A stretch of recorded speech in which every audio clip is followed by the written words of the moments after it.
എല്ലാവർക്കും നമസ്കാരം. ഞാനൊരു മോരുകറി വയ്ക്കാൻ പോവാണ്. പുളിശ്ശേരി ഏത്തപ്പഴം ഇട്ടാണ് വയ്ക്കുന്നത്. അപ്പം ഞാനിന്ന് ഉണ്ടാകുന്ന പുളിശ്ശേരിക്കത്തില്ല അവസാനം ഏത്തപ്പഴം മുറിച്ചതും ഒരു പച്ചമുളക്, എരിയുള്ള മുളക് ഒരു പച്ചമുളക് എടുത്തുള്ളൂ, പിന്നെ ഇച്ചിരി മുളക് പൊടി, മഞ്ഞൾപ്പൊടി, കരിവേപ്പില ഇതെല്ലാം കൂടി ഇട്ട് ഞാൻ വേവിക്കാൻ വെക്കാൻ പോവുക. അതെല്ലാം കൂടെ മിക്സ് ചെയ്ത് ഞാൻ ചട്ടിക്കകത്തേക്ക് വേഗം ഒരു ഗ്ലാസ് വെള്ളവും വെച്ച് ശകലം ഉപ്പ് ഇട്ട് ഞാൻ അടുത്തോട്ട് വയ്ക്കാൻ പോകും. അപ്പോൾ ഞാൻ പഴവും പച്ചമുളകും മഞ്ഞൾപ്പൊടിയും മുളക് പൊടിയും കരിവേപ്പിലയും ഇട്ട് അടുപ്പ് വെച്ച് ഉപ്പ് കൂടി അടുപ്പ് വെച്ച് അത് വേഗം വെച്ചിരിക്കുകയാണ്. അത് വെന്ത് കഴിയുമ്പോൾ നമുക്ക് തൈരെടുത്ത് വയ്ക്കാം. വെന്തിട്ട് വേണത്തോട്ട് ഒഴിക്കാൻ നോക്കിയത് തൈരെടുത്ത് ഞാൻ അടച്ച് വയ്ക്കട്ടെ വേഗം. അപ്പം നമ്മുടെ ഈ പഴം നന്നായിട്ട് വെന്ത് വന്നിട്ടുണ്ട്. അത് നല്ലപോലെ വന്നിട്ടുണ്ട്. ഇതിനകത്തോട്ട് നമ്മൾ എടുത്ത് വെച്ചാൽ തൈര് നമുക്ക് ഒഴിച്ചു കൊടുക്കാം. ഞാൻ ഉടച്ച് വെച്ചിരിക്കുന്ന തൈരാണ്, കട്ടത്തൈരാണ് ഉടച്ച് വെച്ചിരിക്കുന്നത്. ചെറുപ്പം നോക്കി കൊടുക്കാം.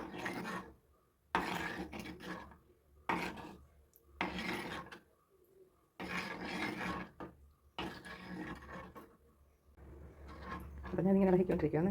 നല്ല തിളക്കണ്ട, ചൂടായി കിട്ടിയാൽ മാത്രം മതി. തിളച്ച് പോയാലത് പിരിഞ്ഞു പോകും. അതുകൊണ്ടാണ്. അപ്പം ഞാൻ ഇത് നല്ലപോലെ ചൂടാക്കി എനിക്ക് വാങ്ങി വെച്ച് നമുക്ക് താളിക്കാനുള്ള തീറ്റിട്ട് ഞാൻ സ്റ്റൗ വെച്ചിട്ടുണ്ട്. നമുക്കതിന് വേണ്ടിയുള്ള വെളിച്ചെണ്ണ ഒഴിക്കാം. ഞാൻ വെളിച്ചെണ്ണയ്ക്ക് കടുക് കൊടുക്കുന്നത് വെളിച്ചെണ്ണ ഒഴിച്ച് കൊടുക്കാം.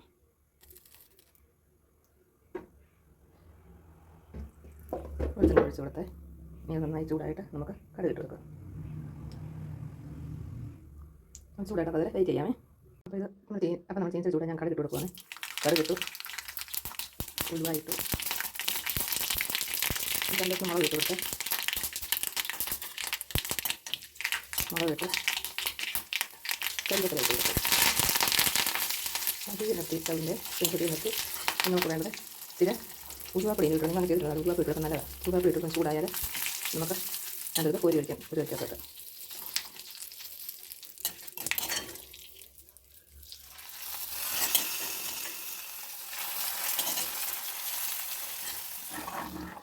എന്നിട്ട് അവസാനം നിറച്ച് ജീരകപ്പൊടി ചേർക്കണേ. ചില മധുരയുടെ ജീരക ചോര കുറച്ച് മതി.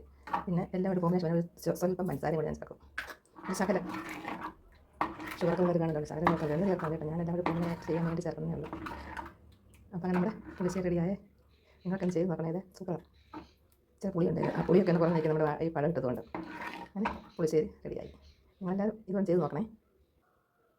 അപ്പോൾ ഇതാണ് എൻ്റെ പുളിശ്ശേരി കാച്ചത്. നിങ്ങളൊന്ന് ചെയ്ത് നോക്കണേ. ഉലുവപ്പൊടിയാണ് ചേർക്കുന്ന ഒരു ഗുണമുണ്ട്. നല്ല സദ്യ പുളിശ്ശേരിയുടെ ഒരു ടേസ്റ്റ് കിട്ടും. അവരങ്ങനെ ചേർത്താൽ സദ്യക്ക് ചെറുന്ന പുളിശ്ശേരിക്ക് നല്ല ടേസ്റ്റ് വരുന്നത്. ഒന്ന് ചെയ്ത് നോക്കണേ.